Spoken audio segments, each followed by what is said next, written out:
Ya, auzubillahi minasyaitonir rajim. Bismillahirrahmanirrahim. Alhamdulillahirabbil alamin. Wassalatu wassalamu ala asyrofil anbiya'i wal mursalin sayyidina Muhammad wa ala alihi wa sahbihi ajma'in.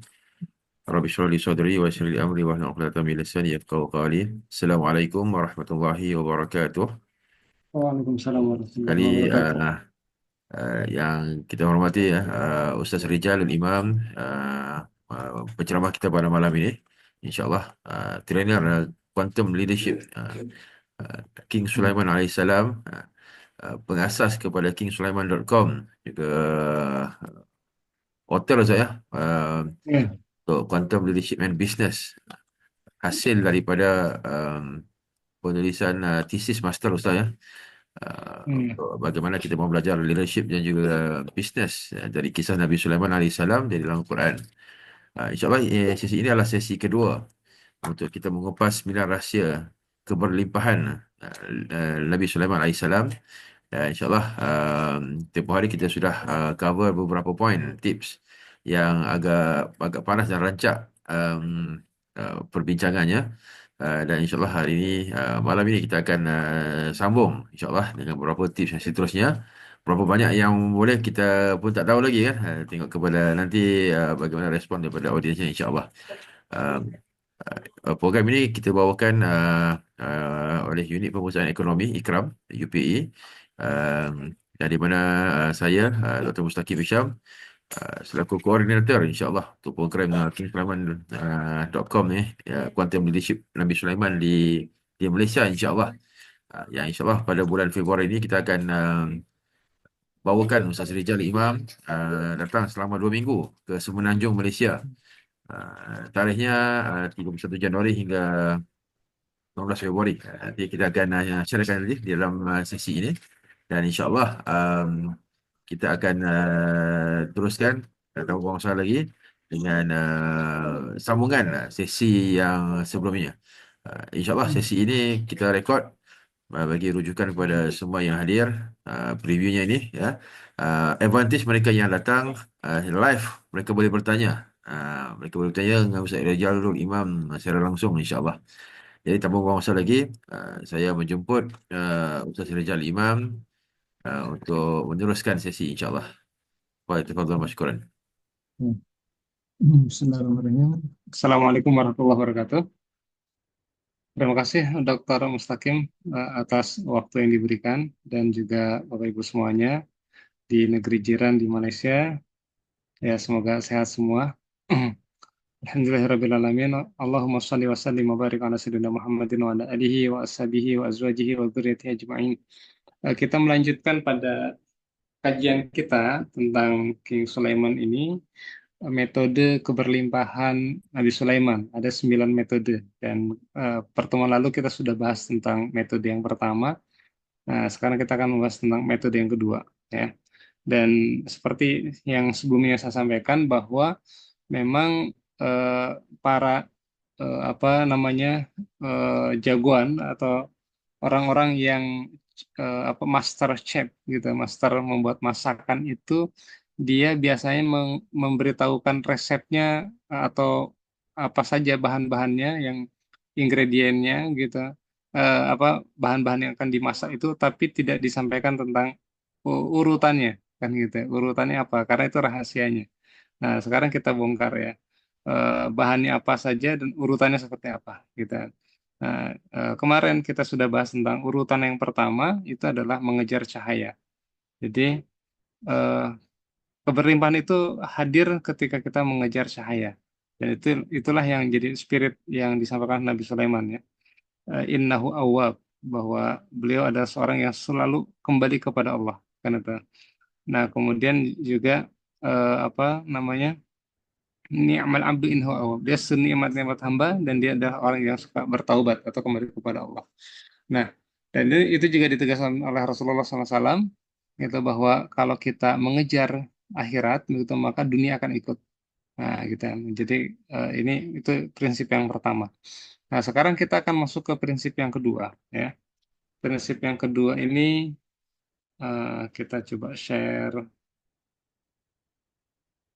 Oh, mungkin Dr. Mustaqim bisa bagi apa saya sebagai apa namanya co-host. Biar saya bisa bagi filenya mungkin. Ya, sudah, Ustaz, sudah, Ustaz. Ya. Oke, ya, baik.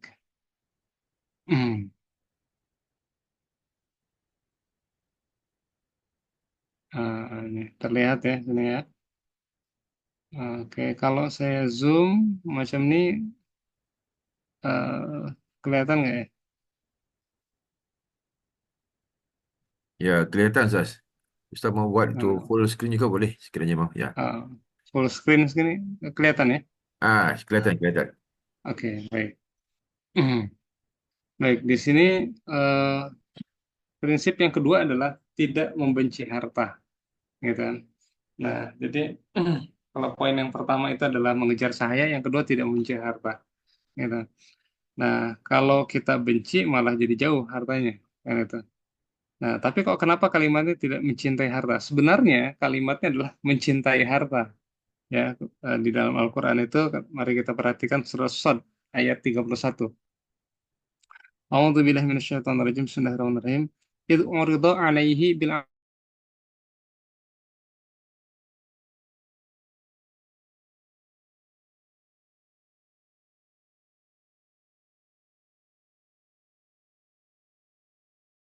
ditampakkan kuda-kuda yang kalau diam itu anggun, ya. Al-jiyad itu jawad, gitu. Itu kalau berlari dia kencang sekali, gitu. Nah, ini apa kuda-kudanya Nabi Sulaiman. Jadi kuda-kudanya Nabi Sulaiman ini itu kalau berdiri, kalau berdiam itu tidak menjatuhkan penunggangnya, kalau berlari sangat kencang sekali, gitu kan. Itu ridho alaihi bil asil safinatul jad. Ini seolah-olah Allah ingin memberikan informasi kepada kita bahwa Nabi Sulaiman itu menyukai pameran kendaraan mewah, gitu kan. Karena ini kan bukan sembarangan. Dan di zamannya kuda itu adalah kendaraan yang terbaik, ya, kendaraan yang mewah sekali, gitu kan. Nah, apalagi nggak sembarangan. Ini kuda kerajaan, gitu. Safinatul jad, gitu kan. Nah, apa kata Nabi Sulaiman? Di ayat 32-nya, komentar Nabi Sulaiman adalah Inni ahbabtu hubbal khairi an zikri rabbi. Nah, kalau Bapak Ibu melihat ayat ini, ada kalimatnya hub sampai diungkap dua kali. Jadi cinta banget, gitu kan. Ini sesungguhnya ahbabtu, aku sangat cinta hubbal khairi, cinta cinta mati lah itu cinta sekali gitu dengan al khair dan kebaikan ini. Al khair di sini kata para ulama adalah eh, merujuk ke ayat sebelumnya, ayat 31-nya itu adalah kuda-kuda tadi. Jadi Nabi Sulaiman itu sangat mencintai kuda-kuda itu, gitu. Nah, ini kan seolah mengatakan al khair juga sering dikatakan sebagai al mal, kayak harta. Jadi Nabi Sulaiman itu cinta pada harta, gitu. Tapi cintanya bukan sekedar cinta, tapi cintanya adalah ekspresi dari dzikri rabbi, gitu. Ekspresi sebagai bentuk mengingat kebesaran Tuhanku. Nah, ini. Jadi apa namanya? Untungnya ya, Bapak Ibu, Nabi Sulaiman itu mengatakan bahwa cinta harta itu itu sebagai ekspresi beliau mengingat kebesaran Allah, gitu. Alhamdulillah, betapa hebatnya Allah memberikan harta sebanyak ini, begitu ya. Nah, jadi tadi karena diingatkan sebelumnya bahwa Nabi Sulaiman adalah sosok yang suka mengembalikan kepada Allah. Ni'mal abdu innahu awwab. Jadi dikaitkan dengan Allah, selalu dikaitkan dengan Allah, termasuk dalam hal menyukai harta. Nah, tapi kenapa poin yang kedua ini saya tidak menyebutkan sebagai ya udah poinnya berarti cintai harta? Oh tidak, gitu ya. Kenapa, Bapak Ibu? Itu di ayat 34-nya nanti akan kita lihat ternyata gitu. Kalau kita cinta kepada harta, itu kita pasti akan diuji, gitu. Dan ujiannya nggak sembarangan, ya. Bukan musibah, gitu. Tapi apa? Fitnah, gitu. Walaqad fatanna Sulaiman, dan sungguh kami telah fitnah Sulaiman. Coba ini Allah yang fitnah Sulaiman. Memfitnah di sini apa? Ujian besar, ya, ujian yang sangat dahsyat sekali, gitu. Walaqad fatanna Sulaimana wa alqaina ala kursiyihi jasadan, dan sungguh kami telah memfitnah Sulaiman dan kami geletakkan dia, artinya dia terbaring di atas kursinya, gitu kan. jasadan, sebagai tubuh. Coba dibayangkan, tergeletak, terbaring di atas kursi sebagai tubuh. Kenapa harus ditegaskan jasadan, tubuh saja? Gitu. Seolah-olah tidak ada mimpi lagi, tidak ada impiannya, tidak ada visinya, tidak ada misinya, tidak ada apa namanya nilai-nilai spiritualnya begitu ya. Gitu. Hanya tinggal seonggok tubuh saja begitu. Artinya apa? Sakit parah yang luar biasa. Gitu. Nah ini ujian yang sangat berat. Karena bukan sekadar ujian, gitu kan, bukan musibah, tetapi fitnah. Ya, fitnahnya apa? Fitnah politik, gitu kan, fitnah harta benda, fitnah keluarga, fitnah segala banyak fitnah. Dalam riwayat dikatakan bahwa Nabi Daud itu em, apa namanya meninggalkan 100 istri. Nah, bisa dibayangkan jika misalnya 100 itu satu istri itu udah punya satu anak, itu berarti punya 100 anak. Dan Nabi Sulaiman adalah one of part gitu, satu di antara 100 itu gitu. Jadi banyak sekali anak-anak Nabi Daud ini gitu kan. Dan dikisahkan bahwa sebelum Nabi Daud itu meninggal, itu terjadi peperangan antara anak Nabi Daud gitu kan. Jadi peperangan di antara Bani Israel, ya, para pendukung anak-anaknya Daud. Kenapa? Karena 100 pangeran itu adalah, ya kalau 100 ya, kita nggak tahu anaknya berapa gitu. Karena bisa jadi satu istri juga punya 5 anak begitu kan. Bisa terbayang banyak sekali gitu kan. Nah jadi apa setiap keluarga, setiap ibunya itu juga memberikan motivasi kepada anak-anaknya. Kalian ini anak raja, gitu, anak Raja Daud gitu kan. Kalian lanjutkan gitu kekuasaan Nabi Daud gitu. Semuanya mengatakan begitu. Akhirnya apa? Perang gitu. Makanya dikatakan fitnah, saling memfitnah gitu kan, saling berebutan gitu, merebut kekuasaan gitu kan. Nah, Nah, kemudian apa namanya tidak hanya perang gitu, itu apa juga ini memecah belah Bani Israel kan itu memecah belah Bani Israel. Ada konflik sosial, konflik keluarga, banyak hal apa yang sangat luar biasa begitu, efek yang dirasakan. Sampai-sampai mereka semua itu adalah tergeletak di atas kursi, termasuk Nabi Sulaiman. Gitu. Jadi Nabi Sulaiman tergeletak di atas kursi itu apa namanya karena berebut kekuasaan tadi. Nah, tapi Nabi Sulaiman lagi-lagi, ya kan? Prinsip yang pertama mengejar cahaya itu, nah ditegaskan juga di ayat 35-nya, di ayat 34-nya nanti, ya kan? Walaqad fatanna Sulaiman wal qaina ala kursihi jasadan, gitu. Tsumma anaba. Kemudian Nabi Sulaiman inabah, mengembalikan kepada Allah. Nah, adapun nanti prinsip inabah akan kita bahas ya. Nah, sekarang Bapak Ibu pada poin malam ini itu akan kita bahas tentang ini ahbabatu hubbal khairi ang zikri rabbi. Ya kan? Nah, saya tidak mau mengatakan ini adalah kalau gitu kita cinta harta, jangan ya. Karena kita bukan nabi. Jadi kita nggak kuat untuk diuji gitu kan. Ujiannya besar sekali. Maka kalimatnya adalah saya mencoba dengan kalimat yang lebih netral ya.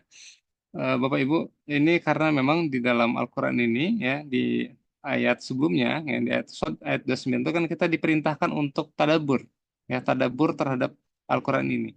Dan dalam ilmu tafsir ada namanya ayat munasabah. Jadi kita harus mencari ayat-ayat yang bersesuaian gitu. Ada konteksnya masing-masing dan kita cari yang sekonteks di dalam Al-Quran itu sendiri gitu ya. Nah, lantas apa begitu? Kalau kita karena dalam konteks harta ini kita tidak boleh cinta gitu kan. Bahkan di surat Al-Humazah itu apa jama'a malau addadah itu nggak boleh. Mengumpulkan harta kemudian menghitung-hitung itu nggak boleh gitu kan. Gitu. Jadi wailul likulli humazatil lumazah alladzi jama'a malau wa addadah. Jadi kita akan celaka gitu kan itu. Bagi orang yang mengumpulkan harta dan menghitung-hitungnya gitu, pengen jadi orang kaya. Itu celaka luar biasa. Ini syariatnya Nabi Nabi Muhammad SAW ya. Kita bukan di syariatnya Bani Israel. Nah, di syariatnya Nabi Muhammad SAW ini yang kita kejar adalah gitu wabtagi apa darul akhirah. Yang kita cari adalah negeri akhirat gitu kan. Nah, adapun dunia, adapun materi sifatnya walatansa gitu. Ya tidak lupa saja, yang penting tidak lupa. Kan gitu ya. Jadi artinya apa gitu? Kita tidak cinta-cinta amat terhadap harta ini ya. Nah, lantas apa kalau kita tidak cinta ya tidak juga tidak membencinya kan gitu ya. Itu tidak membencinya. Jadi itu poin yang kedua ya. Nah, jadi jangan benci harta, gitu kan. Kenapa? Ada kalimat begini, seseorang itu akan bersama dengan yang dicintainya. Nah, itu ya, seseorang itu akan bersama dengan yang dicintainya. Bahkan Rasulullah juga mengatakan begitu ya. Apa ketika kita mencintai Rasulullah, maka kita akan bersama Rasulullah nanti di surga. Kan itu ya. Nah, jadi eh, bagaimana dengan harta gitu? Harta itu dia energinya dingin, gitu kan. Dikejar malah menjauh. Bapak Ibu mengejar satu prospek itu, dia prospek yang kita prospek tadi malah menjauh dari kita, gitu kan. Tapi kalau kita diam malah diam juga, kan gitu ya. Harta itu apa malah diam juga. Kalau kita menjauh dari harta, makin jauh kita dari harta. Harta nggak akan mendekat dengan kita, kan gitu ya. Terus bagaimana? Nah, itu nanti akan kita bahas ya. Nah, yang penting Bapak Ibu, jangan sampai harta itu bertahta di hati kita, gitu kan. Jadi karena sifat benci dan suka itu adanya di hati, di perasaan, ya. Dan urusan perasaan saja yang bertahta di hati kita, kan gitu. Nah, jadi terus bagaimana? Ya, harta itu cukup di tangan kita saja. Jadi harta itu di genggaman tangan saja dan biarkan Allah yang bertahta di hati kita, gitu. Kalau harta ada di hati kita juga, maka itu bisa jadi penyakit hati, gitu ya. Nah, jadi pastikan harta tidak di dalam hati, cukup di dalam tangan saja, kan, agar kita tidak punya penyakit hati. Oke, ya. Di sini, Bapak Ibu semuanya, Rasulullah SAW itu saya mengatakan, ini hadisnya panjang, ya. Ini kisahnya Amr bin As ketika beliau baru masuk Islam. Dikatakan di sini adalah ni'mal malu salih lil mar'is salih, gitu. Sebaik-baik harta yang baik itu adalah di tangan orang yang soleh, gitu. Jadi orang soleh juga harus punya harta, bahkan harta yang terbaik itu ya di tangan orang soleh, gitu kan. Nah, artinya apa? Artinya bahwa umat Islam juga eh, pantas kaya, layak kaya, dan sebaik-baiknya memang di tangan umat Islam. Kenapa? Khalifahnya kok, gitu kan. Umat Islam itu diciptakan sebagai khalifah fil ard, gitu kan. Nah, dan harta yang terbaik ada diberikan kepada umat Islam. Bahkan di dalam kitab Zabur yang dikatakan, yang dikutip di dalam Al-Quran, kata walaqad katabna fiz Zabur mim ba'di dzikri annal arda yarithuha ibadiyas sholihun. Itu sesungguhnya telah tertulis di dalam kitab Zabur, gitu, bahwa sesungguhnya dan sebelumnya tertulis di dalam Lauh Mahfuz, sesungguhnya bumi ini, planet ini, gitu, itu akan diwariskan kepada hamba-hambaku yang soleh. Artinya hamba yang soleh ini ya pewaris yang sah terhadap planet bumi ini, kan gitu ya. Nah, ini kata Rasulullah, ni'mal malu salih lil mar'is salih, gitu kan. Jadi kalau begitu hadisnya dan juga tadi ayat-ayatnya begitu, artinya kita tidak boleh apa meninggalkan, tidak boleh membenci harta, gitu kan, dan juga tidak boleh menjauh dari harta ini, kan itu kan. Nah, kenapa? Karena sebaik-baik harta ada di tangan orang yang soleh, gitu. Kalau harta yang baik ternyata di tangan yang jahat, jadi jadi kezaliman yang luar biasa merata jadinya, gitu kan. Dia bisa membeli kursi, dia bisa membeli apa namanya peraturan, ya, bisa membeli negara, bisa membeli persenjataan dan sebagainya. Kalau di tangan yang zalim, yang jahat gitu, maka akan terjadi kejahatan yang lebih luas lagi. Tapi jika harta itu di tangan orang yang soleh, maka akan terciptakan kesolehan yang lebih luas lagi, gitu ya. Nah, jadi harta ini harus di tangan orang yang soleh. Nah, lalu bagaimana, gitu kan? Tidak menjauhinya, ya, apa, dan juga tidak mencintainya, gitu. Tidak mencintainya, tidak menjauhinya, tapi apa? Meninggalkannya, ya. Terus meninggalkannya bagaimana? Ya, tinggalkan harta di kotak infak, gitu kan. Tinggalkan harta di ziswaf, di zakat, infak, sedekah, wakaf kita. Tinggalkan harta kita pada keluarga yang jadi tanggung jawab kita, kan gitu ya. Nah, jadi tinggalkan harta, ya. Jadi eh, artinya apa, Bapak Ibu? Nah, di sini gitu, mentalitas meninggalkan harta itu mentalitas kita untuk bisa berbagi, gitu. Dan mentalitas bisa berbagi itu artinya menjadikan harta itu tidak masuk di dalam hati kita, ya. Nah, di dalam Al-Qur'an, ya, surat Al At-Talaq, ya, surat At-Talaq ayat 7, ya. Ini ada di dalam satu ayat diungkapkan ada dua kondisi, ya, kondisi kaya dan kondisi eh, lagi dibatas rezekinya, ya, lagi disempitkan rezekinya, gitu kan. Tapi solusinya satu, sama-sama satu, baik kaya ataupun orang susah, gitu kan, itu solusinya satu. Apa itu? Itu adalah sedekah, infak, gitu kan. Liyunfik dzu sa'atin min sa'atihi.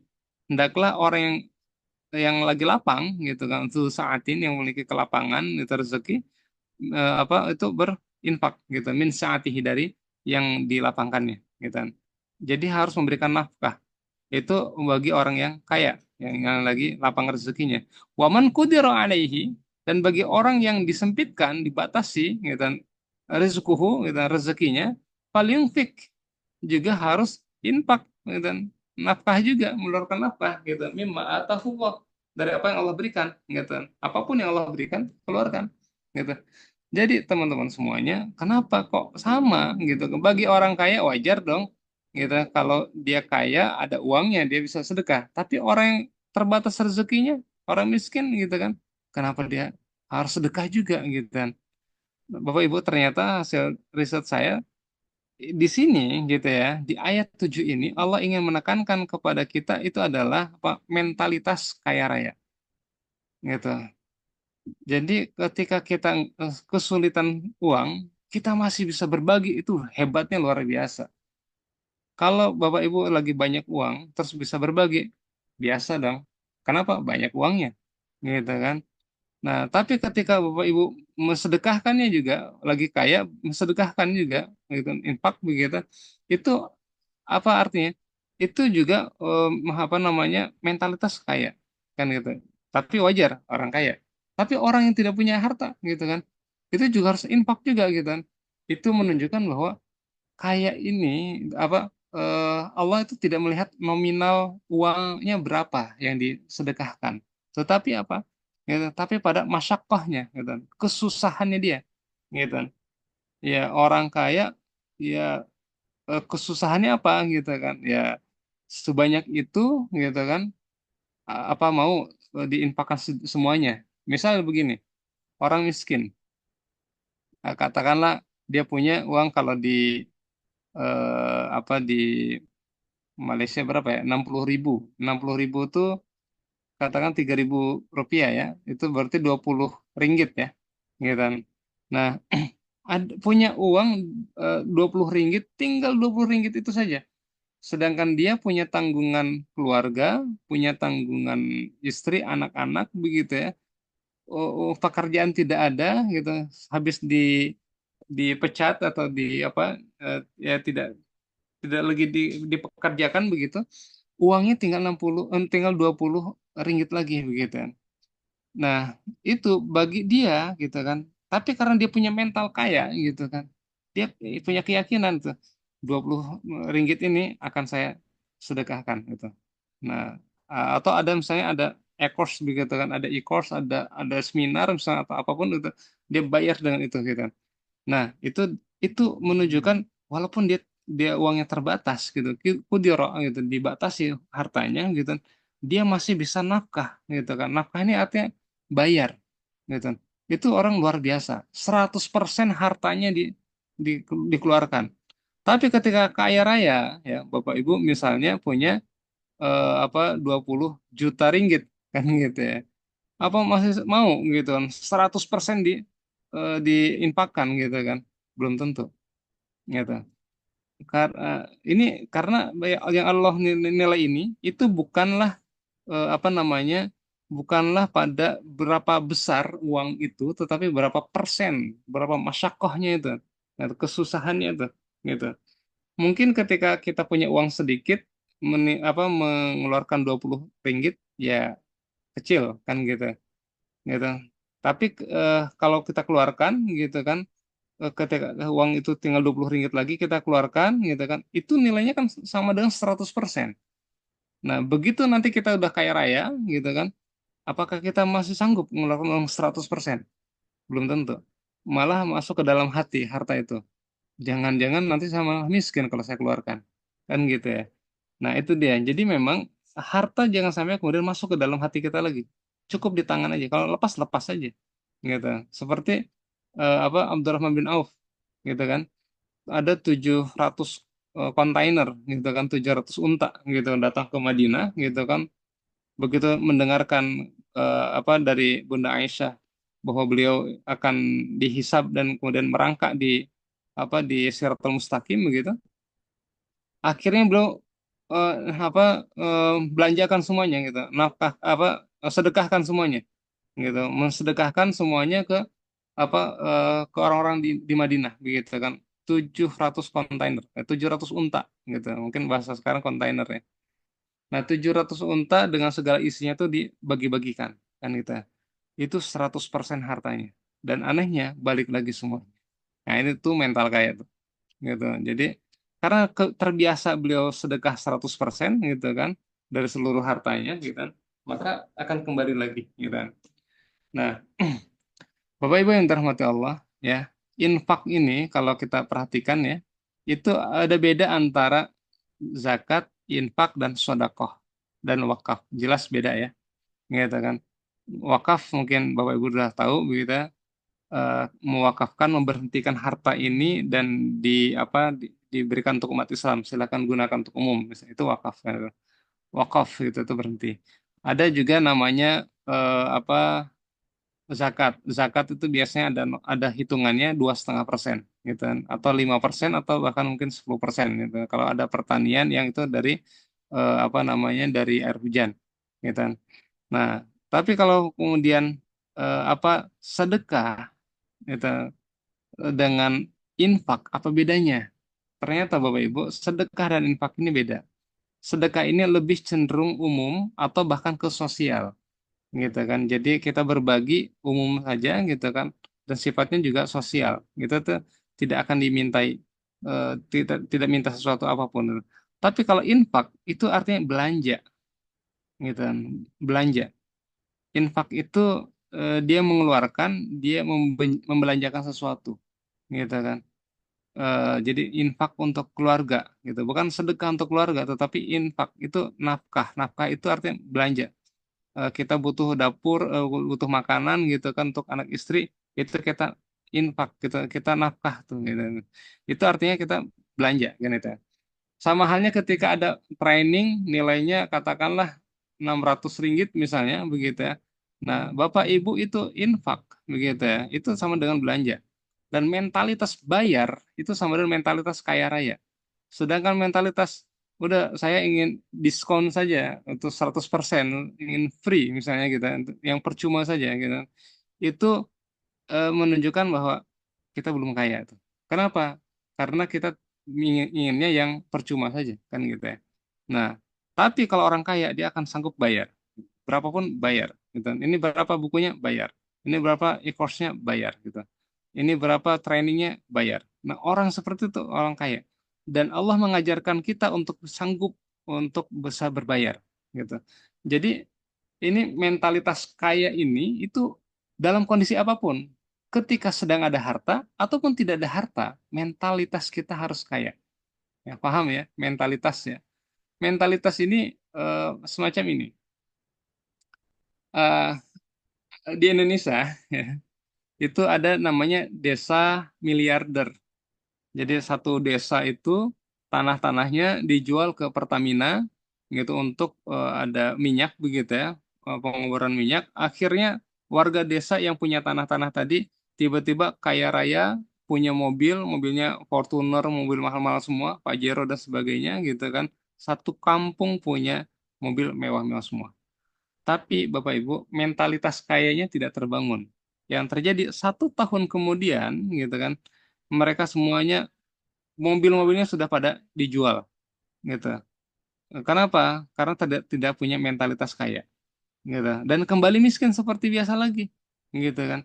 Nah, jadi Bapak Ibu, eh apa kekayaan ini itu bukan pada apa berapa jumlah uang yang dimiliki, tetapi mentalitasnya gitu. Sama halnya Abdurrahman bin Auf gitu kan.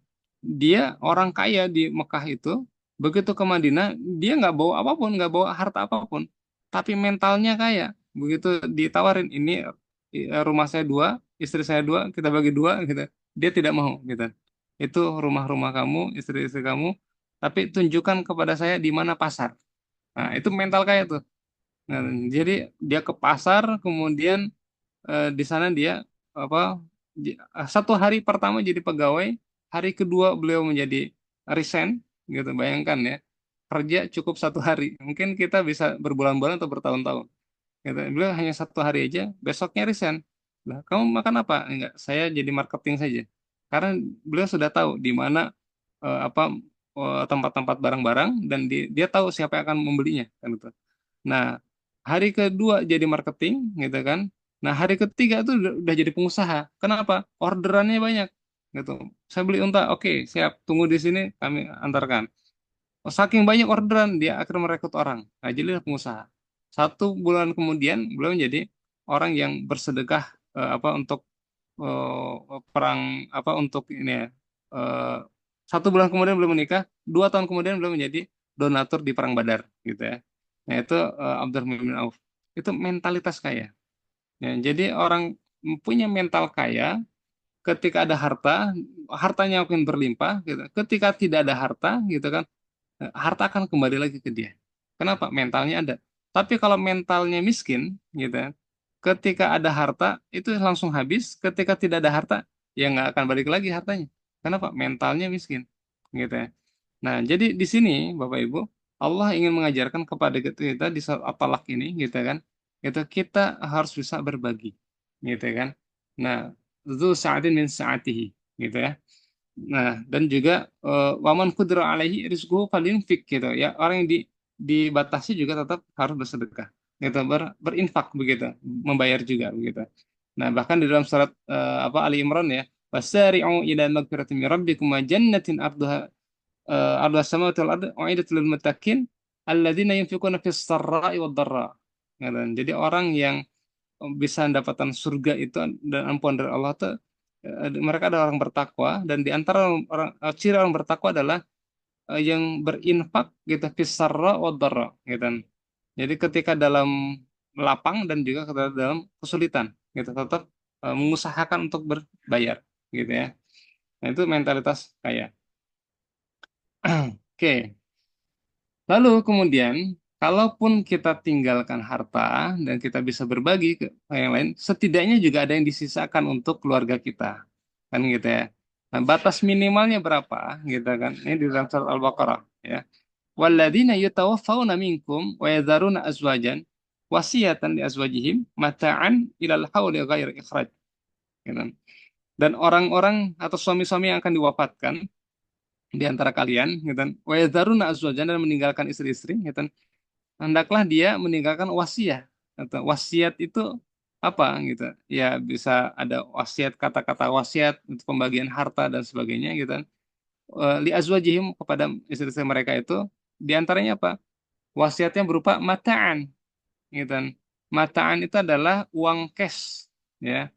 Uang cash apa mataan itu ilal haul dalam satu haul dalam 12 bulan ya 1 tahun. Jadi keluarga kita itu harus disiapkan uang darurat ya. Tabungan kita itu harus punya uang darurat yaitu 12 kali dari pengeluaran bulanan kita ya. Misal kalau misalnya apa namanya eh, berapa di katakanlah di pengeluaran bulanan kita katakanlah 10.000 atau 5.000 ringgit misalnya kan itu ya 5.000 ringgit 1 bulan gitu kan. Nah, setidaknya gitu kan, itu apa kita harus menyiapkan apa pengeluaran tabungan gitu, menyiapkan tabungan gitu kan. Nah, itu lebih dari 12 apa 12 minimal 12 kali lipat dari pengeluaran bulanan kita gitu kan.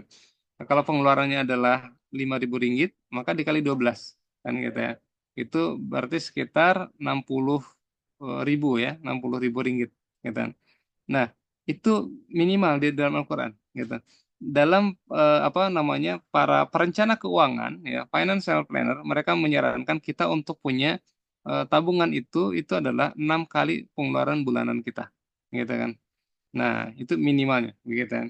Tentang harta yang kita miliki. Artinya, oke kita belanja, sedekah dan sebagainya, tetapi juga untuk keluarga juga ada yang disiapkan, gitu kan. Gaira ikhraj, bahkan kalimatnya ada gaira ikhraj itu tanpa mengeluarkannya dari rumah. Artinya apa? Rumahnya bukan rumah sewa, tapi rumah sendiri. Jadi pastikan kalaupun kita bekerja ya, eh, untuk keluarga, khusus untuk keluarga kita siapkan ada tabungan gitu kan, yang kalau kita mendadak meninggal kita sudah saving ya, artinya keluarga kita tidak akan menjadi beban bagi orang lain. Yang kedua juga tinggalnya di rumah sendiri, tidak di rumah yang lainnya kan itu ya. Nah, itu batas minimal harta kita.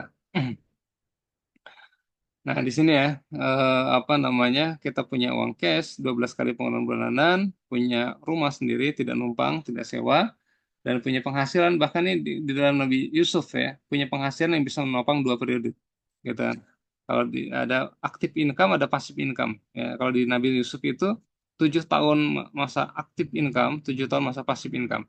Ya, super aktif income dan super passive income. Itu di Nabi Yusuf ya.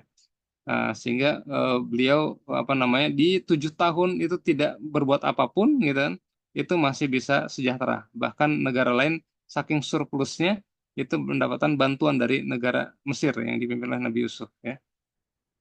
Oke, nah kembali ke sini ya kan Nabi Sulaiman ini ya tidak cinta harta gitu kan. Kenapa? Kalau kita cinta itu pasti akan diuji. Nah, ini ya, walaqad fatanna Sulaiman walqaina ala kursihi jasadan summa anaba. Gitu dan sungguh gitu. Jadi kalau pakai dan walaqad gitu kan artinya ada nyambung dengan ayat-ayat sebelumnya gitu. Dan sungguh kami telah fitnah Sulaiman, kami uji Sulaiman walqaina dan kami geletakkan dia di atas kursi sebagai tubuh. Gitu. Nah, di sini bahwa kenapa ada kalimat kursi ini menunjukkan bahwa ini bukan sekedar di atas kasur biasa, di atas ranjang, tetapi di atas kursi kekuasaan. Karena setiap anak-anak raja ini ya, itu adalah pangeran-pangeran ini ya, itu eh, punya kerajaan kecilnya masing-masing. Karena setiap istri ini kan tidak hanya sekedar punya kamar, ya, mereka juga punya anak-anak sehingga mereka disiapkan istananya masing-masing dan setiap anak itu punya kursinya sendiri-sendiri. Nah, sehingga eh, bisa terbayangkan begitu ya, pertempuran antara anak-anak Bani Israel ini, gitu, kan, anak Nabi Daud ini, itu juga sangat luar biasa dahsyatnya. Sampai-sampai Nabi Sulaiman aja itu tergeletak hanya tinggal jasadnya saja. Gitu. Bukan berarti di sini meninggal, tetapi ditegaskan bahwa impiannya, ruhnya, misi, visi itu tidak ada. Gitu, tinggal jasad aja. Nah, nanti bagaimana bisa bangkit lagi? Nah, itu nanti di poin yang ketiga. Summa anaba. Oke, baik. Sampai sini dulu ya, Bapak Ibu. Silakan Dr. Mustaqim. Saya persilakan. Baik, insyaAllah. Alhamdulillah. Jazakallah khair. Terima kasih diucapkan kepada Ustaz Rijal. InsyaAllah kita buka lah ada apa pun mau ditanya kepada Ustaz Rijal. Hmm.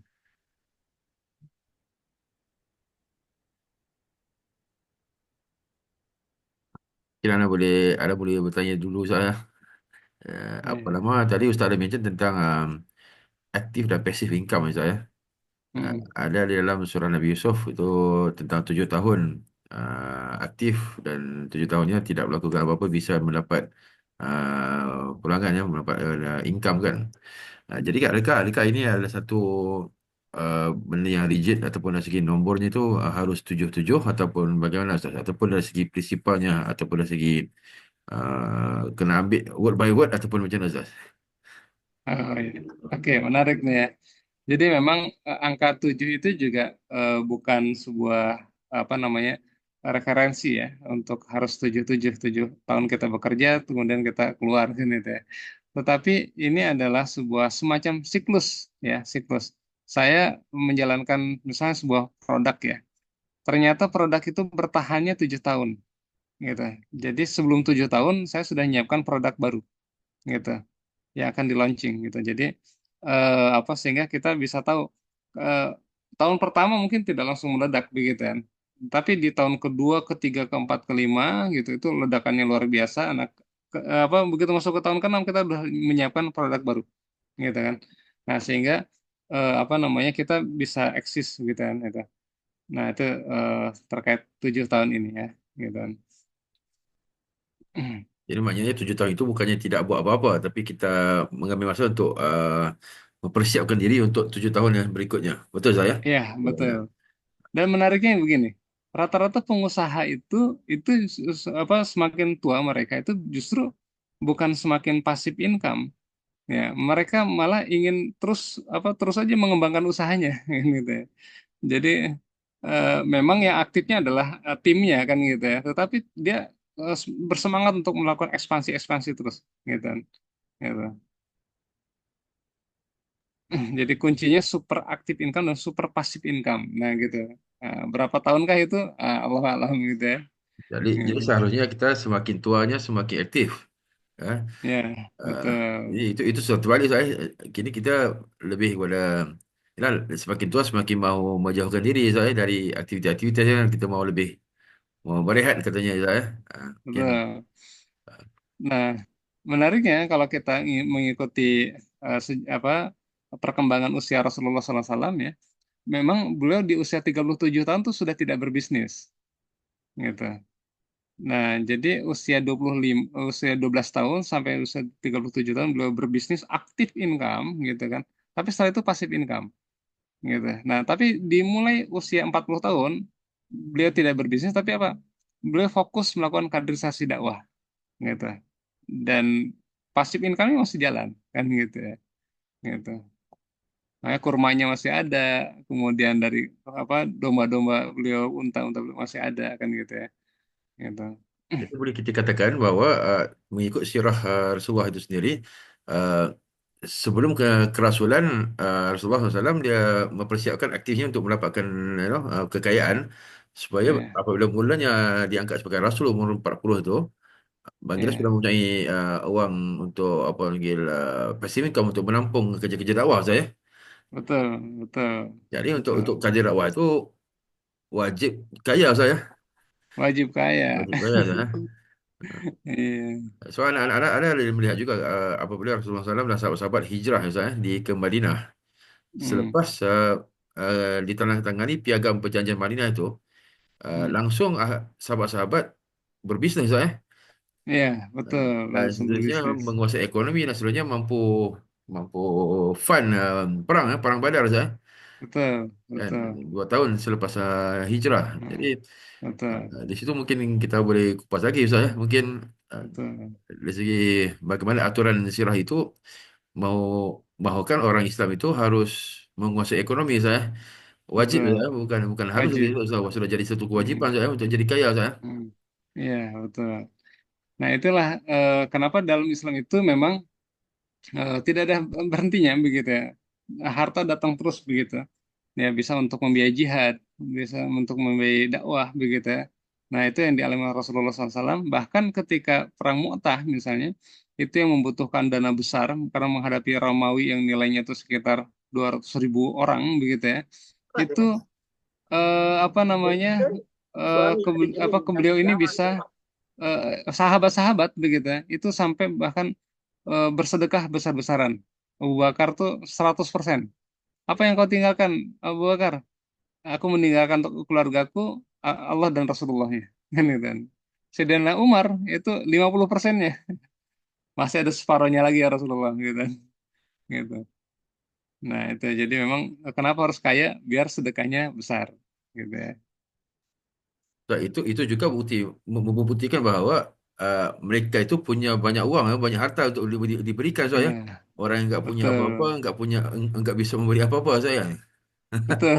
Ya, Hmm, itu satu satu satu tamparan untuk kita lah saya. Uh, iya, betul, betul.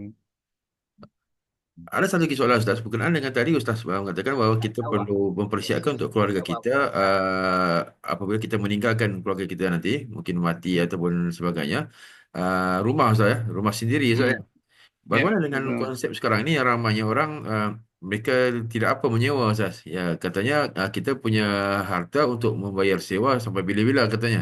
Jadi Hmm, jadi nggak perlu beli rumah di atas nama sendiri, menyewa itu lebih lebih lebih praktikal, lebih praktik. Apa lebih pandangan Ustaz? jimat ya.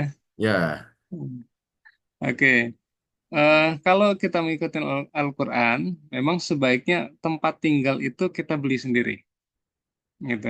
Jadi, karena apa? Karena boleh jadi kita ada saatnya kita tidak sanggup untuk membayar itu, ya, membayar membayar bulanannya atau sewa setahunnya, begitu ya.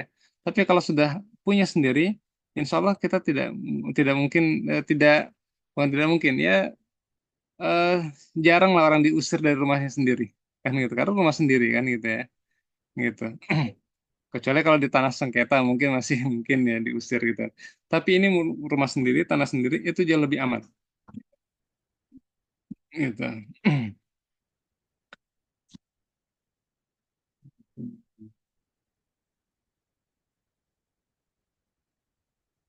Makanya kalau kita lihat para sahabat ini ya itu kaya raya luar biasa ya. Kalau di sejarah Umar bin Khattab itu kan mereka punya mimpi-mimpi besar, mereka bisa ekspansi gitu ke banyak negara gitu. Dan itu mereka datang ke Nusantara itu kan para pedagang semua.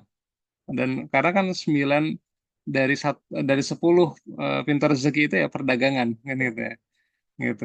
Jadi memang ekspansif, orang kaya dagang itu bisa melakukan ekspansi dakwah luar biasa gitu. Bahkan Muawiyah saja ketika beliau berkuasa itu antara Ali dan Muawiyah begitu kan, ternyata Sayyidina Muawiyah itu sudah punya 70 kapal gitu kan, kapal dagang yang kemudian dijadikan kapal perang ya untuk melakukan ekspansi dakwah Islam. Nah, bisa dibayangkan ya, itu bukan satu kapal dagang, 70 kan gitu ya. Bahkan Abu Hanifah, misalnya Abu Hanifah ini beliau adalah pendiri mazhab Hanafi ya. Nah, beliau kan ada satu kapal beliau kebakaran dan beliau sedang mengisi pengajian seperti ini gitu kan. Nah, terus kemudian tiba-tiba ada karyawannya, itu ada stafnya, wah Imam, ini apa namanya kapal Anda terbakar begitu kan, hangus kata gitu. Nah, terus berapa kapal yang habis gitu? Ya cuma satu gitu. Oh ya nggak apa-apa satu. Jadi saking kayanya beliau gitu kan itu satu kapal satu istilah kita mungkin satu apa kontainer ya satu truk ya gitu satu kapal dagang itu habis bagi Abu Hanifah itu tidak masalah gitu. Kenapa? Karena beliau banyak gitu pedagang betul gitu. Nah, Jadi banyak buktinya ulama-ulama kita dahulu semuanya kaya-kaya Ustaz ya. betul betul. Cuma bedanya kayanya itu hartanya itu di tangan ataupun di hati Ustaz ya. Betul Nah, mereka hati-hati sekali. mungkin soalan seterusnya mungkin ada orang juga bertanya Ustaz ya. Apa nama apabila kita berorganisasi Ustaz ya, kita berada dalam satu pertubuhan, persatuan dan sebagainya kan, membuat Hmm. kerja-kerja dakwah sebagai contohnya. Hmm. Ada yang mengatakan bahawa tidak penting untuk menjana pendapatan Ustaz ya. Apa Hmm. ni sustainable income Ustaz ya. Asalkan Ya, kita buat mengharapkan bantuan daripada pihak-pihak agensi-agensi mengharapkan dari zakat Ustaz ya untuk bergerak Ustaz ya. Itu pun sudah ya, cukup Ustaz ya untuk membuat kerja dakwah. Jadi bagaimana kata dari segi mindset dan konsepnya adakah betul ataupun seharusnya kita perlu ubah mindset ke arah kita kita harus ada income yang mampan saya, income yang sustainable saya kan dari kepunyaan sendiri saya kan. ya. Untuk buat kerja dakwah kan dalam organisasi dalam kerja-kerja dakwah kebajikan dan sebagainya. Jadi pandangan Ustaz bagaimana Ustaz? Jadi memang eh, mindset yang harus diubah itu adalah bahwa kita itu harus jadi muzaki. Kalaupun jadi mustahik ya penerima zakat itu sampai kapan? Kan gitu. Kita harus batasi. Saya pernah gitu di situasi saya jadi mustahik gitu. Bisa dibayangkan itu Ramadan itu saya tidak bisa berhari raya gitu. Nah, tiba-tiba ada yayasan begitu datang gitu dan kemudian memberikan saya zakat, Masya Allah gitu kan. Dan saya bertekad waktu itu saya harus kaya raya gitu gitu. Jadi jangan sampai kita kelamaan jadi kesusahan gitu. Nah, kita harus bangkit lagi gitu kan. Dan mental yang Allah berikan itu adalah pertama ubah dulu mindsetnya gitu kan.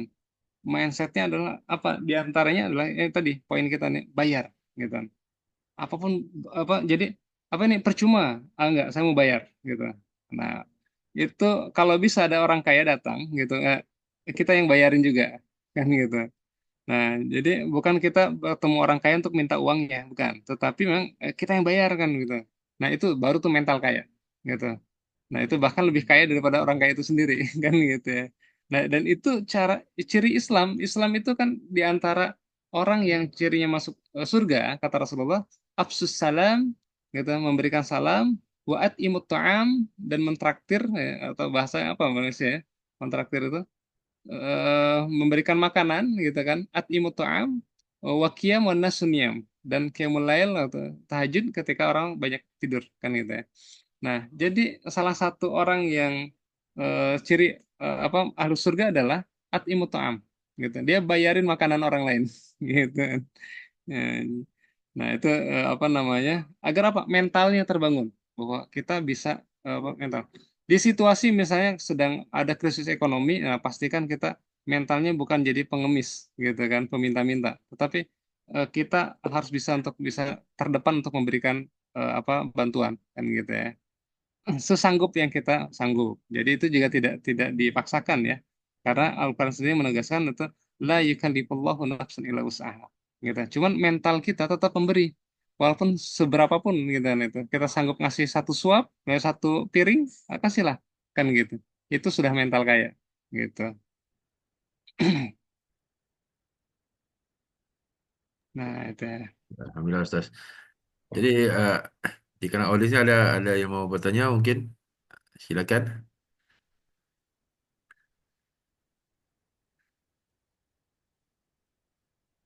Di sini kita ada ramai pengusaha saya. Malam ini kita ada pengusaha, kita ada Masya profesional saya, Allah. kita ada doktor juga malam ini. Uh, Masya dan Allah. ada juga Barakallah. aktivis-aktivis dakwah saya, aktivis kemanusiaan ada malam ini. Di Hmm. Malaysia ni kita ada MyCare, Ustaz lah. Kita ada pengurus MyCare di Pulau Pinang juga ada malam ini. Alhamdulillah. Ah, Jadi malam ini kita ada pelbagai orang ya Ustaz. Mereka ini pimpinan saya, pimpinan Masya di Allah. Malaysia saya, pimpinan organisasi, pimpinan bisnes dan Hmm. sebagainya. Jadi insyaAllah Hmm. sementara kita bercakap tentang kepimpinan dan sebagainya saya, insyaAllah Ustaz Hmm. akan datang ke Malaysia insyaAllah saya bulan 2 Insya ini. Allah. InsyaAllah sebelum Hmm. Ramadan. Nah, mungkin sementara kita mau tanya soalan ini mungkin ada satu orang mau angkat tangan mau tanya soalan sudah hilang. Okey, tak apa. Okey. Hmm. Ada ya? Uh, Cik Heru Iya, Susanto ya. Pak Heru Susanto. Ya. Silakan Pak Heru. Okey. Silakan silakan. Ya. Assalamualaikum. Waalaikumsalam warahmatullahi wabarakatuh. Pak Ustadz, saya mau tanya masalah infak itu ya. Hmm. Sodako atau infak itu. Jadi saya pernah mengalami keajaiban-keajaiban dalam hitungan jam, misalnya 100 kali lipat, genap itu. Masya Allah.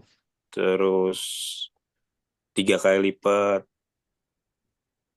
Tapi sekarang sangat sulit sekali, itu tahun 2005 ya. Hmm.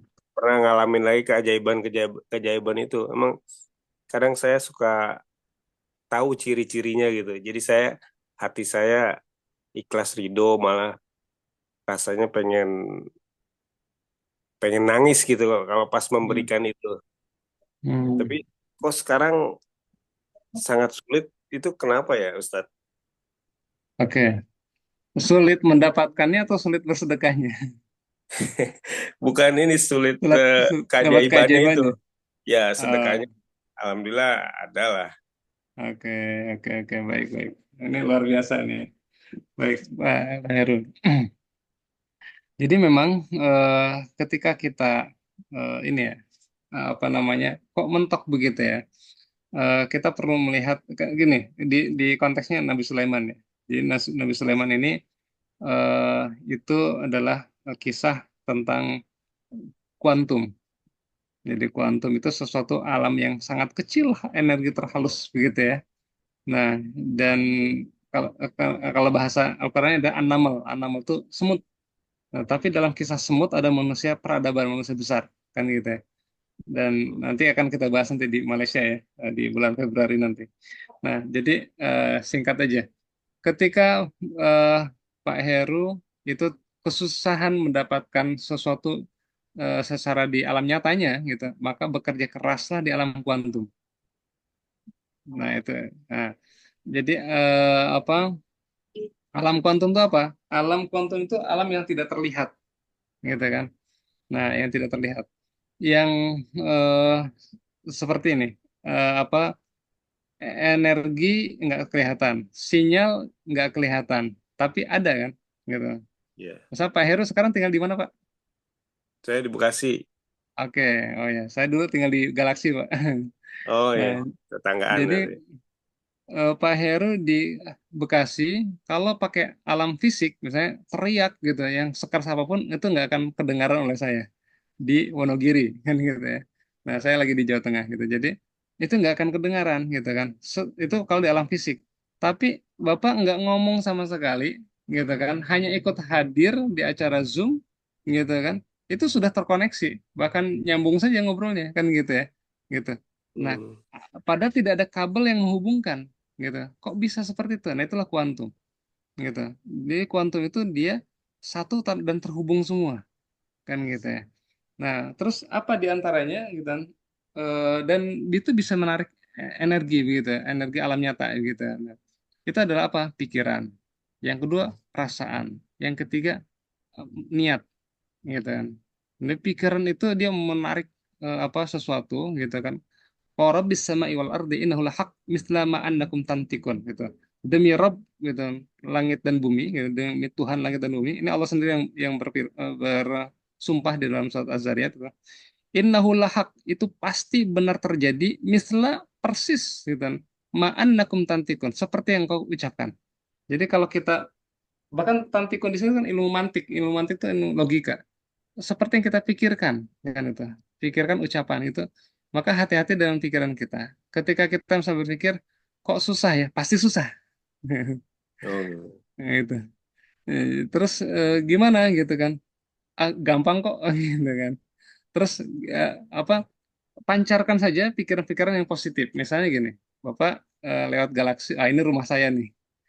Lihat Fortuner orang lain, ah, ini mobil saya nih. Ah, lihat ada rumah sakit orang, ah itu rumah sakit punya saya, gitu kan. Ada toko iya. punya orang, ah ini toko punya saya gitu. Nah, itu dengan seperti itu, Pak, itu eh, perasaan Bapak akan positif gitu. Nah, jadi itu ya apa pancarkan saja sesuatu yang positif. Itu dari segi pikiran. Pikiran kita harus terjaga, jangan sampai kita berpikir bahwa ini susah, bakal susah gitu kan. Nah, terus yang kedua perasaan. Di level perasaan ini Bapak harus bahagia gitu. Dan bahagia itu ada rumusnya gitu kan. Itu harus tersenyum gitu. Ke kanan 2 senti, ke kiri 2 senti. Dan Eh, tersenyum itu kalau di Nabi Sulaiman gitu kan, itu fatabas sama dhahikan min qawliha. Maka Sulaiman tersenyum dan tertawa gitu kan. Nah, itu dari perkataannya Ratu Semut kan itu ya. Nah, jadi artinya apa? Bahwa salah satu untuk menarik apa rezeki itu diantaranya adalah kita memancarkan energi optimisme ya, dan kegembiraan gitu. Jadi tersenyum dan tertawa gitu itu. Nah, terus bagaimana kita bisa tersenyum dan tertawa ya? Tadi Bapak harus jalan-jalan gitu kan dan klaim aja ini rumah saya gitu kan. Padahal punya rumah orang. Ada mobil lewat, nah itu mobil saya tuh. Ya Allah, terima kasih kau telah memberikan mobil itu kepada saya. Semua diklaim punya sendiri, gitu kan. Jadi hmm. apa? Jadi dan sampaikan kata-kata itu dengan cara yang apa? Dengan cara gembira, gitu. Ini punya saya nih. Tapi jangan ke orang lain ngomongnya itu, ke diri sendiri, Iya. gitu ya, gitu ke diri Iya. sendiri. Agar apa? Agar perasaan kita tetap mempertahankan kebahagiaan. Dan orang gembira itu menarik energi, gitu ya. Nah, itu apa apapun situasi kita begitu kan. Memang dunia ini luar biasa, Pak, gitu kan. Di beberapa negara itu kan perkembangan ekonomi bahkan lebih parah ya. Kenaikan per tahunnya cuma 2%, gitu kan. 2 sampai 3% lah. Di Arab Saudi itu 2%-an gitu kan. Indonesia tuh ya klaimnya sekitar 4%. Jadi memang luar biasa gitu. Nah, tapi kita harus bisa optimis, bahagia gitu kan. Karena Allah akan memberikan apa pergerakan ini pada orang-orang orang yang apa hamba-hamba yang Allah pilih aja kan itu. dan semoga kita termasuk orang yang Allah pilihkan gitu. Di antaranya apa? Mengikuti apa yang kaidah-kaidah yang Allah berikan gitu dan Rasulullah berikan gitu ya. Nah, itu Pak, secara perasaan. Yang ketiga, secara niat gitu. Nah, niatnya diperluas gitu kan. Jadi apa nama bagus apa yang Bapak amalkan itu ketika sedekah gitu kan, apa diniatkan dengan sangat luar biasa, itu energi kuantum sebenarnya gitu. Bapak sedekah itu kuantum, Pak. Bapak sudah bekerja di alam kuantum gitu kan. Misalnya gini, Bapak masukkan uang katakanlah 2.000 rupiah ke kontak amal gitu masjid gitu kan, tapi saya niat untuk bantu Palestina, itu nyampe Pak pahalanya gitu. Gitu, Hmm. saya bantu apa orang yang lagi usaha dengan seperti ini, itu bakal nyampe gitu kan. Nah, bagaimanakah apa namanya, apakah rezeki yang akan datang ke kita? Nah, urusan rezeki gitu itu nanti urusan Allah gitu. Allah yang akan memberikannya. Yang penting kita jangan ada penghalangnya. Apa itu dosa gitu. Karena sifatnya rezeki itu diberikan gitu. Sifatnya itu dia datang dengan sendirinya gitu kan. Kalau ada penghalangnya, dia akan mantul sendiri. Dia akan pulang lagi rezekinya ke yang lain gitu ya gitu. Nah, usahakan kita minta maaf, minta apa namanya, minta bertaubat begitu ya. Kan, kalau di Nabi Sulaiman itu kan inabah itu tangga pertama pertaubatan begitu kan. Udah kembalikan lagi kepada Allah gitu. Kenapa kok nggak datang? Itu Allah yang akan memberikan gitu. Kesadaran itu yang memang harus kita pertahankan. Nah, kira-kira gitu, Pak. Ya. Iya, iya. Mm-mm. Tapi pengaruh ini juga ya, Ustadz, apa itu ada pembimbing ya, apa coaching juga ya, maksudnya supaya Ya, kita ini teratur dan ada yang mendoakan juga gitu ya, jadi supaya itu juga lebih dekat. betul. Betul. Itu Hmm. sangat penting. Nanti kita lihat di Nabi Sulaiman ya, di surat An-Naml ayat 16 ya. Jadi Nabi Sulaiman itu punya punya mentor gitu kan. Jadi apa, walaqad ataina Daud wa Sulaiman ilman, ya, Daud dan Sulaiman. Kemudian di ayat berikutnya, wa waritha Sulaimanu Daud, dan Sulaiman mewarisi Daud. Ini setelah saya teliti, ternyata artinya itu adalah, dan Nabi Sulaiman tuh punya mentor gitu. Gitu. Mentornya sekelas nabi, sekelas raja gitu kan. Gitu. Nah, itu jadi sehingga beliau jadi nabi, jadi raja kan gitu ya. Gitu. Iya. Ya Ustadz, makasih Ustadz. Oke, Pak Heru, terima kasih banyak. Oke, terima kasih Pak Heru atas soalan Iya, itu. Alhamdulillah. iya dok, Ya. makasih. Oke, ada satu soalan saya dari Puan Haridah ya. Silakan Dokter. Ustaz boleh ceritakan level kekayaan Rasulullah dari sebelum bernikah dengan Siti Khadijah dan sehingga menjadi Rasul. Dan adakah bisnis Rasulullah itu masih ada dan memberikan keuntungan semasa sudah menjadi Rasul? Ustaz? Ya, soalnya. Masya Allah. Baik. Jadi ketika Rasulullah sebelum menikah dengan Khadijah, dia kan tergolong orang yang kesulitan secara ekonomi, ya. Sehingga kemudian apa beliau ini hidupnya itu bersama dengan Abu Talib itu, sama-sama Abu Talib mengatakan, Muhammad, engkau mendaftarkan diri ke Khadijah. Khadijah sedang membuka peluang untuk menjadi pimpinan kafilah gitu kan, ke negeri Syam kan gitu ya. Nah, semoga kita mengalami perubahan ekonomi. Nah, itu kan perubahan kondisi kehidupannya gitu. Karena ya, itu menunjukkan bahwa situasi Rasulullah ketika itu adalah sangat susah sekali gitu kan. Nah, padahal beliau ini dari keturunan apa penjaga Ka'bah begitu ya, Abdul Muthalib gitu kan. Dari bahkan dari Nabi Ismail begitu ya. Itu artinya kan dia pemilik air Zam-Zam kan gitu ya. Nah, jadi sebenarnya sangat luar biasa begitu ya. Nah, tapi bagaimanapun ternyata situasi ekonomi kan tidak selalu di atas. Ada saatnya di bawah begitu. Nah, Allah itu kemudian mempertemukan dengan Khadijah gitu kan. Dan Khadijah ini itu apa namanya, membuka peluang gitu pada Rasulullah untuk berbisnis gitu kan. Dan ternyata ekspektasinya di luar dugaan gitu. Ya, pada umumnya mungkin menghasilkan keuntungan.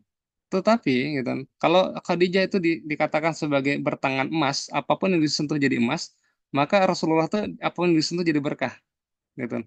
Kenapa? Keuntungannya berlipat-lipat ganda gitu. Dan itu yang harta yang dimiliki apa yang sampai kepada Khadijah itu sampai dikatakan dalam sejarah itu apa melebihi daripada kekayaan yang pernah dimiliki Khadijah sebelumnya gitu. Itu padahal dagang Rasul itu hanya 6 bulan saja gitu kan. Jadi 6 bulan ke negeri Syam itu berlipat ganda gitu dan sampai kemudian terkagum-kagum Khadijah dan bertanya kepada Maisarah kan gitu. Ini siapa Muhammad ini kan gitu ya gitu sampai untungnya luar biasa kan gitu. Bahkan di antara salah satu keuntungannya adalah 100 unta merah itu kan yang dihadiahkan untuk Khadijah kan itu padahal itu dari Khadijah sendiri kan gitu untuk apa menjadi mahar pernikahannya kan gitu ya. Artinya kan mahal sekali kalau unta merah kan itu ya. Nah, itu jadi sebelum menikah dalam kondisi yang susah, tapi begitu menikah kondisinya luar biasa gitu kan, kaya raya gitu kan, sampai usia 37 tahun. Nah, usia 37 tahun itu di dalam sejarah dikatakan Rasulullah sudah tidak lagi berdagang secara langsung, tapi timnya sudah berjalan gitu, dalam dan luar negeri. Tapi ada satu kondisi ketika usia 40 tahun, jadi beliau melakukan tahanus ya, apa gelisah dengan kondisi masyarakatnya kok kenapa begini begitu ya. Nah, beliau melakukan tahanus. Ya, tahanus itu menyendiri itu di Gua Hiro itu selama 3 tahun, gitu kan. Jadi 3 kali Ramadan, gitu kan. Sebulan itikaf, terus pulang lagi, gitu kan. Nah, sampai di usia 40 tahun, gitu kan. Nah, begitu 40 tahun menjadi Rasul, beliau apa namanya fokus di dakwah, gitu kan. Bagaimana dengan dagangnya? Tetap berjalan, gitu kan. Nah, rasanya. Tetapi ada satu satu kejadian di masa dakwah di Mekah itu, ya, 13 tahun dakwah di Mekah itu beliau apa namanya di embargo, ya. Jadi bisnisnya segalanya itu ditahan gitu, sehingga tidak ada pemasukan sama sekali. Termasuk Khadijah juga tidak ada pemasukan.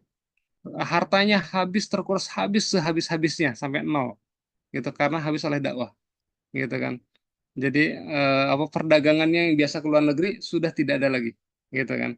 Sama-sama Khadijah itu biasa beliau kalau waktu di embargo diantaranya 3 tahun ya 3 tahun beliau itu apa tidak mendapatkan apapun sampai-sampai para sahabat ketika itu dikisahkan memakan ranting-ranting dan daun-daunan gitu ya.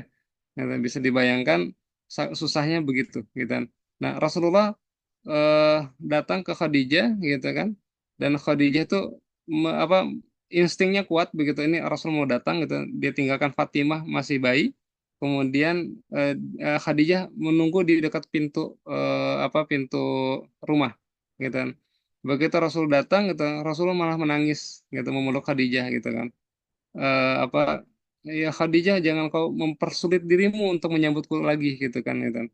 Nah, karena Rasul datang juga nggak mendapatkan hasil apapun begitu ya.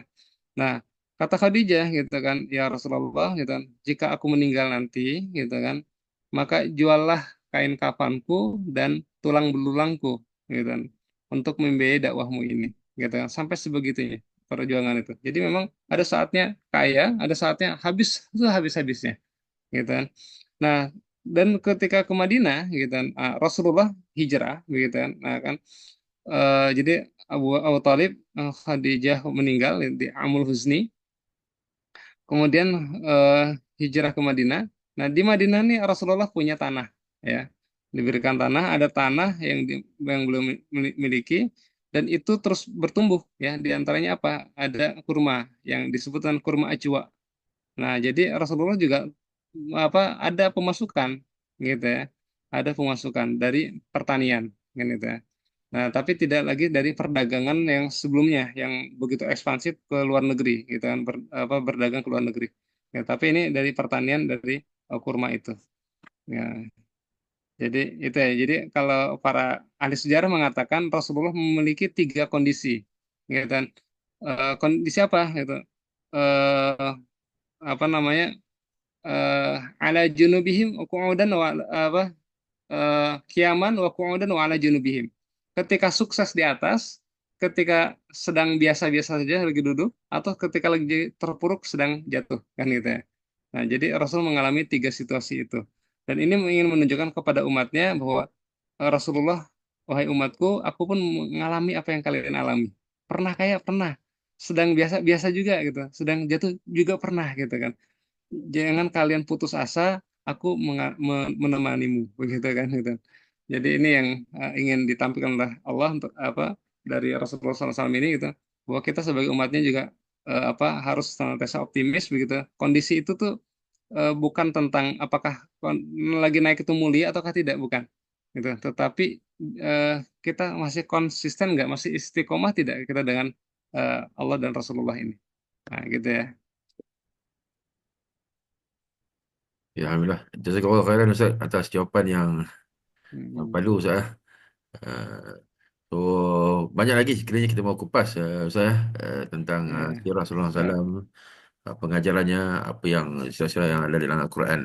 Dan insyaAllah kita akan sambung nanti insyaAllah di sesi seterusnya. Insyaallah. Dan insyaAllah di uh, Road to Ustaz insyaAllah Ya. di Malaysia Februari ini insyaAllah. Insyaallah. Jadi uh, sebelum kita berakhir, insyaAllah saya ingin share lah kepada semua tentang insyaAllah program yang kita akan lakukan pada bulan 2 ini, insyaAllah Februari.